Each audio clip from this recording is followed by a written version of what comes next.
The glass doors at Prestige Ferrari in Scottsdale hadn't even finished sliding open when her voice cut through the showroom, like a car alarm at 3 in the morning. I need a red one with tan leather. 6 months, no credit check, starting today. That was my introduction to Donna Fitzgerald, the woman who would soon become the most unforgettable customer I've ever dealt with. And she made her entrance by slamming her iced caramel macchiato down on the hood of a $280,000 Ferrari Portofino M. My name's Jake Hartley. I've been selling luxury cars for 7 years. In that time, I've handled celebrity meltdowns, trust fund brats throwing tantrums, and crypto millionaires who went broke between test drive and financing. But nothing, absolutely nothing, prepared me for Donna. She was 43, though she insisted to anyone who would listen that she was 35. She pulled up in a beat-up Toyota Highlander with a cracked windshield and appealing live, laugh, love decal on the back glass. Her oversized designer sunglasses, swap meet knockoffs, I later learned, never left her head. She wore yoga pants that had never been inside a yoga studio and lugged around a purse big enough to smuggle a toddler. "Ma'am, please.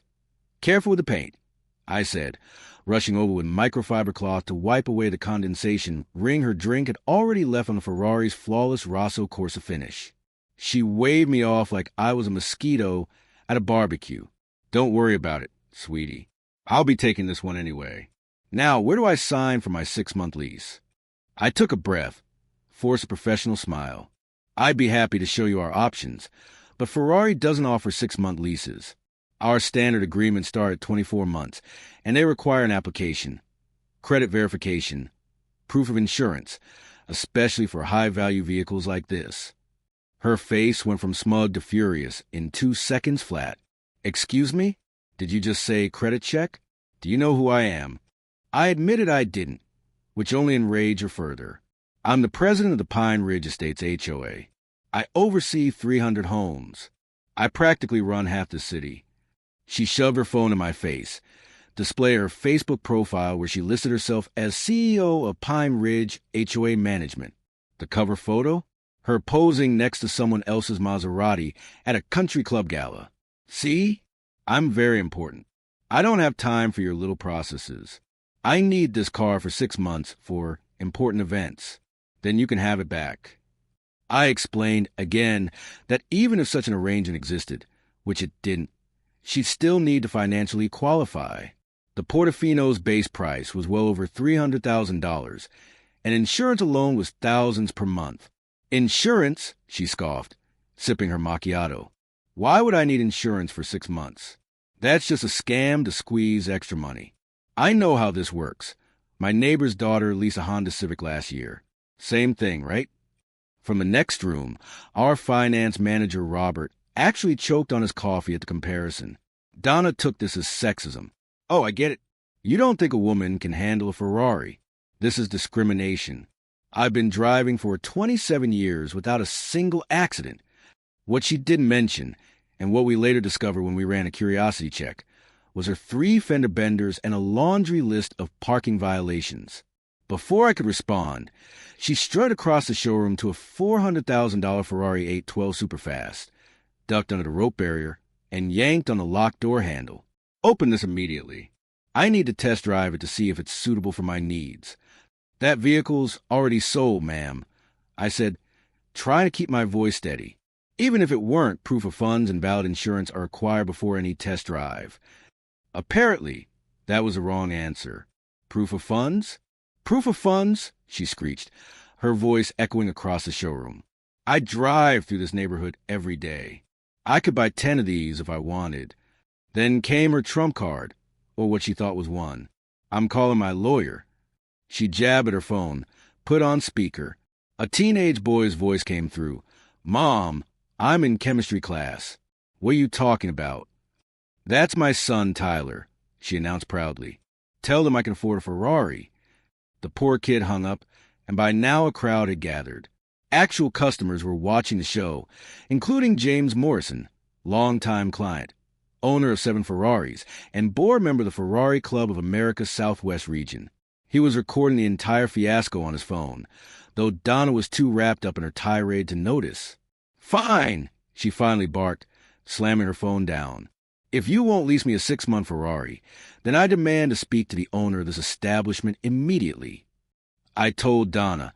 The owner was overseas at the Ferrari factory in Italy. Then get him on the phone. I'll wait. She plopped herself down in the customer lounge, poured an espresso from our complimentary machine, and settled in as if this was her personal office. What came next was pure art. Robert, our finance manager, walked out of his office carrying a freshly printed copy of Ferrari's actual customer vetting process. It spelled out everything: financial verification, prior exotic car ownership, and agreements about not flipping the vehicle within the first year. With the calm of a saint, he handed it to her. Here's the application, ma'am. Just 23 pages. We'll also need your last 3 years of tax returns, proof of residence, and a letter from your insurance company confirming coverage. Once you got all that, the approval process usually takes 2 to 3 weeks. Donna's face went crimson, matching the Portofino she tried to claim as her own. She crumpled the papers, threw them at Robert, and shrieked. This is ridiculous. You're making this up to avoid selling to me. I'm exposing the scam on social media. Out came the phone. She went live on Facebook, panning her camera around the showroom. Everyone needs to see this. Prestige Ferrari is refusing to lease me a car because I'm a woman. They're inventing fake requirements. This is illegal. Her live stream drew a grand total of 12 viewers, most of whom spammed laughing emojis. That's when James Morrison, longtime client and Ferrari Club board member, stepped forward. "Excuse me, ma'am," he said politely. "I've purchased multiple Ferraris here. These requirements are real, and they apply to everyone. I went through the same process for my first one, and I'm a man." Donna spun on him like a rattlesnake. "Of course you're defending them. You're in on the kickback. This is a conspiracy." At that point, security stepped in. Marcus, our head of security, walked over. "Ma'am, I'm going to have to ask you to leave. You're disturbing other customers, and you've damaged property."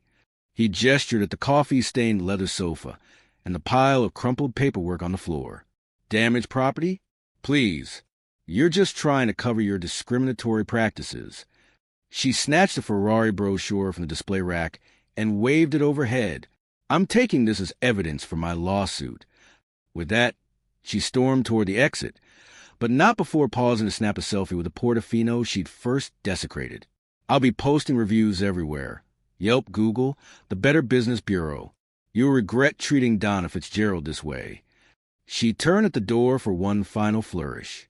"I don't need your overpriced cars anyway. I'll just go to Lamborghini. They appreciate successful businesswomen there." The door slid shut behind her with a soft whoosh. We all watched as she stomped to her beat-up Toyota Highlander, fired up the wheezing engine, and tried to peel out.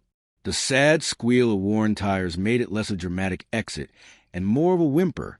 30 minutes later, my buddy at the Lamborghini dealership called. "Hey, Jake, you sent me a woman named Donna demanding a 6-month lease?" I laughed. "Yep, that's her." "Yeah, well, she's here now, threatening to sue us for requiring a credit check. Security's walking her out as we speak." But Donna's saga didn't end there. James Morrison's video hit the Ferrari Club's private Facebook group that night with the caption, "Lady demands 6-month Ferrari lease. Screams discrimination when told no." Within hours, it spread like wildfire, picked up by car blogs and shared thousands of times. The memes were merciless. One favorite showed her face photoshopped onto a Hot Wheels car with the caption, "When you think Ferrari Financial works, like rent a center." 3 days later, the fallout arrived. Though Donna's HOA presidency was a volunteer gig, she'd been wielding it like a weapon, bullying businesses into discounts and freebies. Once the video went viral, local business owners started speaking up. A spa owner revealed she demanded complimentary treatments in exchange for exposure. A restaurant manager posted security footage of her angling for a free meal by claiming she was a social media influencer with her 800 Facebook followers. The Pine Ridge Estate's HOA board called an emergency meeting. 17 residents showed up armed with screenshots of the viral video and stories of their own. The vote to remove her as president was unanimous, 15-0, with 2 abstaining. She was barred from holding any board position for 5 years. And just to top it off, Ferrari North America's legal department sent her a cease and desist. She'd posted a dozen one-star reviews accusing us of discrimination. The letter warned that if she didn't delete them within 72 hours, they'd pursue damages. They were gone in less than 24.